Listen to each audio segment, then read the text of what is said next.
Salam alaikum, bienvenue à tous dans ce nouvel épisode de Mes Bricolos, épisode numéro 47.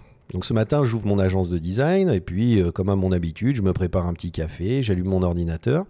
Puis c'est un peu la routine du matin, je consulte les différents sites internet qui me permettent de me tenir informé des dernières actualités du design, de l'innovation et de la création. Et vraiment, c'était il y a 5 minutes, je tombe sur un projet qui est absolument incroyable. Et là, je branche mon micro, j'allume la caméra et je me dis, il faut que j'en parle dans Mes Bricolos. Et vraiment, honnêtement, je vous dis, c'est vraiment sincère, c'est que j'ai commencé à faire ces épisodes de Mes Bricolos en ayant la volonté de parler de ce type de projet. Parce que je trouve que ce projet, il a absolument tout. Tous les ingrédients qui font un bon projet de design.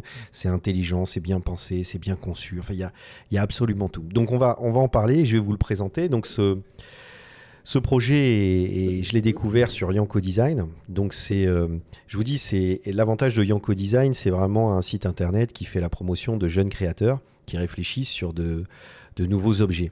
Alors, des fois, ça part un peu dans tous les sens, mais vraiment, des fois, ça fait vraiment du bruit ce truc. Des fois, c'est vraiment extraordinaire. Et là, on va parler d'un projet. C'est un Indien, un designer indien qui a réalisé ce projet. Donc, je vais écorcher son nom, mais il s'appelle Rutvik Jadhav. Désolé, hein, mais je le prononce comme je le lis finalement.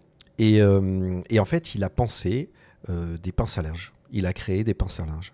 Voilà, c'est absolument tout. Et je vous jure, quand vous voyez la photo, vous dites « Ok, c'est une pince à linge, ok, elle a une forme un peu atypique. » On comprend que c'est la flexibilité du matériau qui crée l'effet ressort, en fait, qui vient maintenir en pression donc la serviette sur le fil, tel qu'on le voit sur l'image.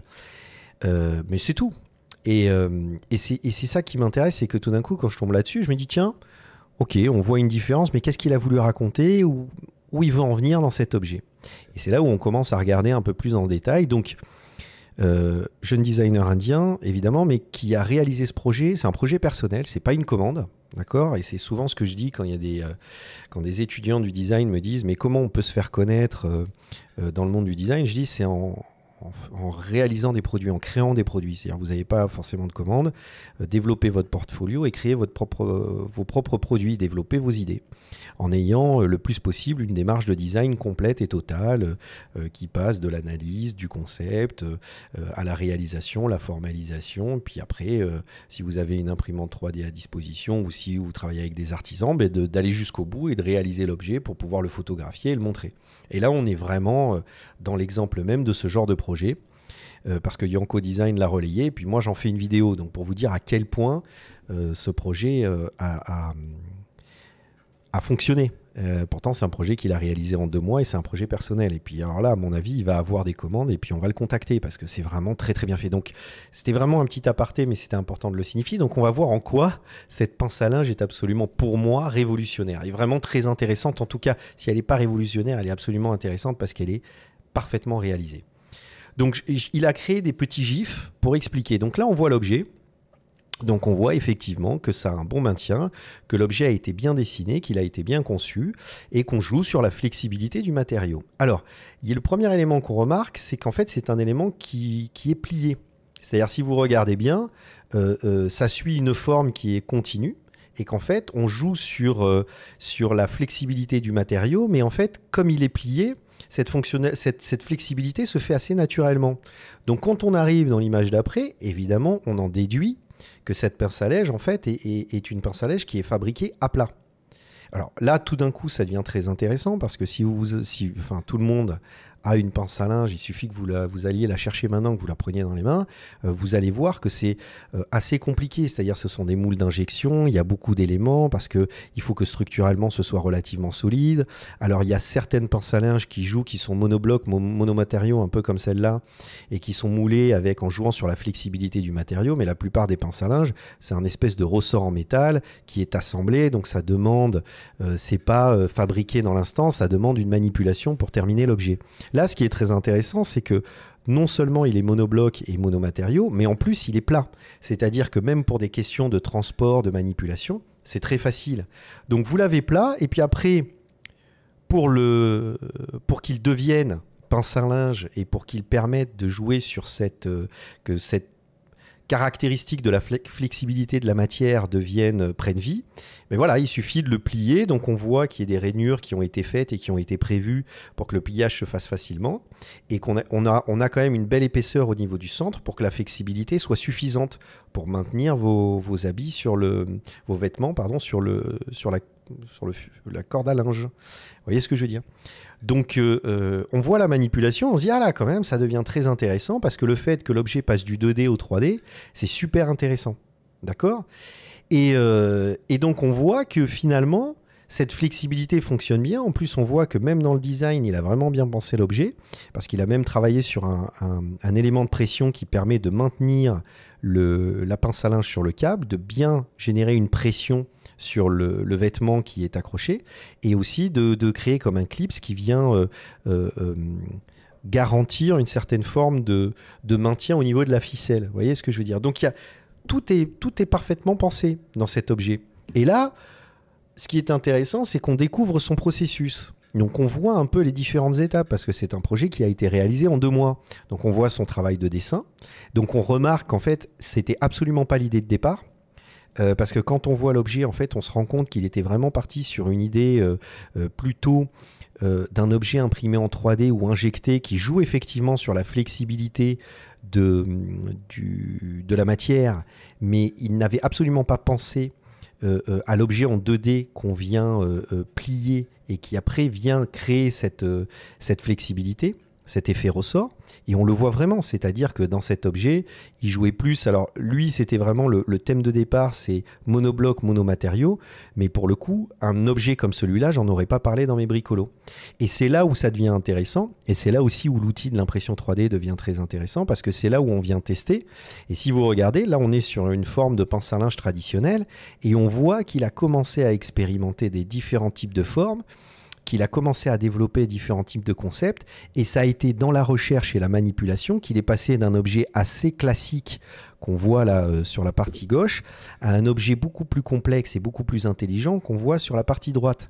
Donc vous voyez par exemple dans les différentes étapes de design, ce dont on se rend compte en regardant ce projet et le développement de ce projet, parce qu'en plus il a eu la générosité de partager avec nous les différentes étapes, c'est qu'en fait l'étape de dessin ne lui a absolument pas permis de réfléchir son concept, son idée. C'est lorsqu'il a été dans l'étape de manipulation, alors là je fais un petit clin d'œil à tous les profs de design, d'école de design qui vous expliquent que le dessin c'est fondamental dans le développement du design, c'est pas vrai. Ça fait partie des outils de conception, mais en aucun cas c'est l'élément principal, puisque lui, clairement, a trouvé l'astuce du système, c'est-à-dire 2D, 3D, et jouer sur l'effet ressort de la matière par l'action de plier l'objet, dans la recherche de la matière, c'est-à-dire avec l'impression 3D. Et donc il a utilisé l'impression 3D pour créer son objet. Et là, on arrive à un niveau d'intelligence qui me plaît énormément. Parce que la pince à linge, c'est typiquement l'objet qui doit être pensé en impression 3D.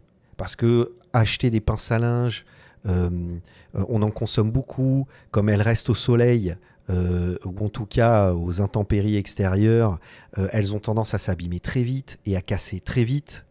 Donc on les jette.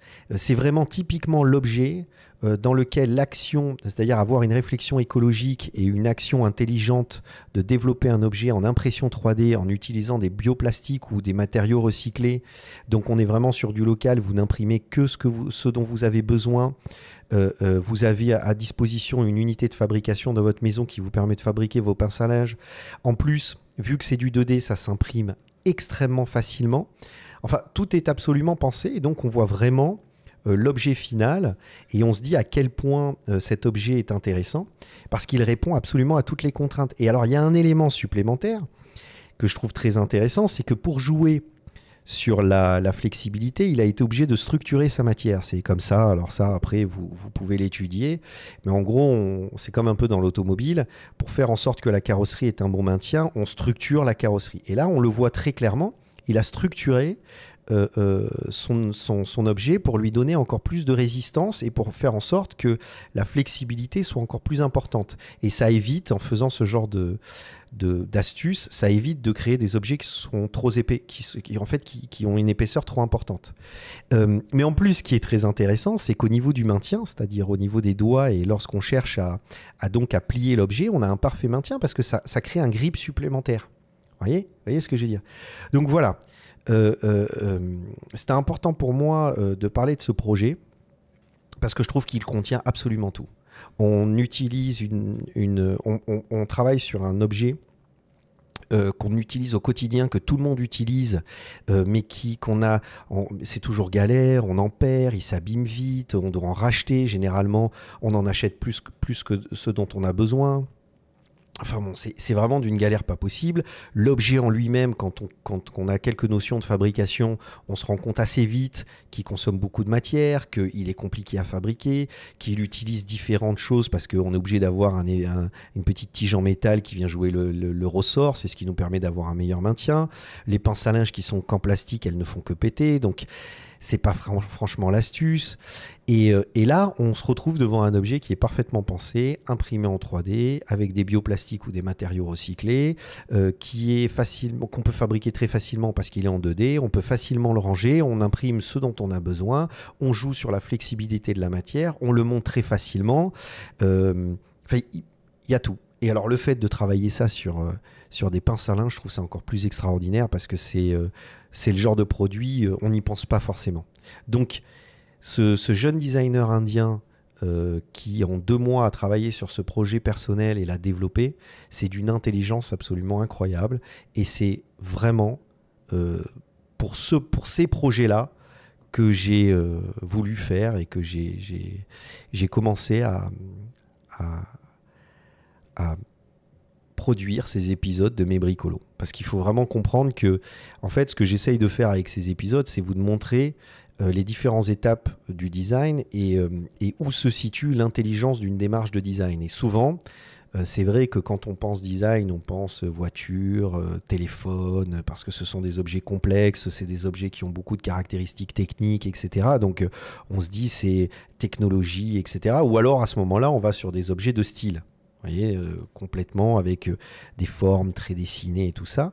Mais moi, ce qui me plaît vraiment dans l'objet, c'est l'intelligence de l'objet et dans des objets du quotidien. C'est-à-dire, c'est ça qui est extraordinaire, c'est le stylo bic, c'est ce genre de choses qui me passionne, moi, dans le design. Et là, on est vraiment dans une réponse absolument incroyable. Et donc, ça me tenait à cœur de faire cet épisode de Mes Bricolos.